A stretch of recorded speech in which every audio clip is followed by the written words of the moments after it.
Hi, I'd like to talk to you now in this continuing series about homeopathic remedies to treat flu-like symptoms. So we've talked already about arsenicum album and gelsemium. I'd like to introduce another remedy now that has very characteristic picture and it shouldn't be too hard to recognize if you need this remedy. The remedy is called Rus toxicodendron. It is a remedy that's actually made out of poison ivy.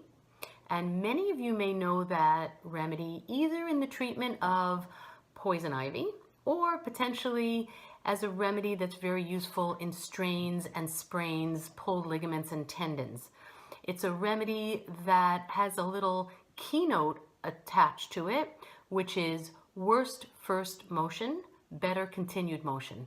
And so those of you familiar a little bit with homeopathic remedies, particularly acute remedies, probably know Rus tox and probably recognize that idea, worse first motion, better continued motion. Perfect example, you sprain your ankle, you get out of bed the next morning, you take the first few steps, ouch, stiff and painful, and then you continue to walk, and as you walk around, it limbers up a bit, and so the motion and the walking make it less painful and less stiff.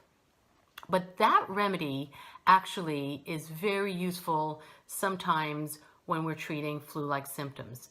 So these are the keynotes that you want to look for in order to be able to recognize that remedy. So the first thing is that Rus tox always wants a change of position.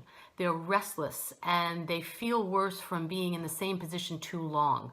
So they want to change position and they feel better from it.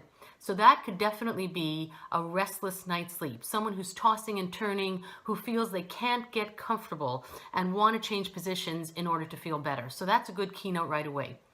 If there's a cough, the person is actually better from moving. So, we could compare that to the remedy Bryonia, where almost all their symptoms are worse from motion. In the case of Rus tox, the symptoms are better from motion. In this way, we said earlier, better continued motion. So if you have a cough and you get up off the couch or the chair and you start to walk around, you might notice the coughing improves. Similarly, if hoarseness is one of the symptoms that you're dealing with, you will notice that hoarseness is better from talking. Now that's a great, strange, rare, and peculiar symptom, because most of us who have been hoarse in our lives know that hoarseness typically is worse the more you talk. So in homeopathy, we're always looking for those unusual things. So if your hoarseness is getting better the more you talk, that might make you think about Rus tox right away. Other things that would signal Rus tox as the right remedy. So people who need Rus tox always feel better from heat and being bundled up. So either a hot bath, a hot shower, a heating pad, or warm blankets, all their symptoms are relieved very much from heat. And conversely, feel worse in the cold, especially cold, damp weather. So if that sick person has to go out of the house for any reason and it's cold and damp, just being outside in that weather is going to make everything feel a lot worse. They can be very stiff and achy, and those symptoms are going to be better from heat and motion. I think that that's a very good picture of Rus tox. Also remembering that people who need Rus tox are usually worse throughout the night. The symptoms are worse at night. Why is that? Because that is at rest. In the day, we're often up and around, moving about, talking, doing things, which, as we know, relieves the symptoms.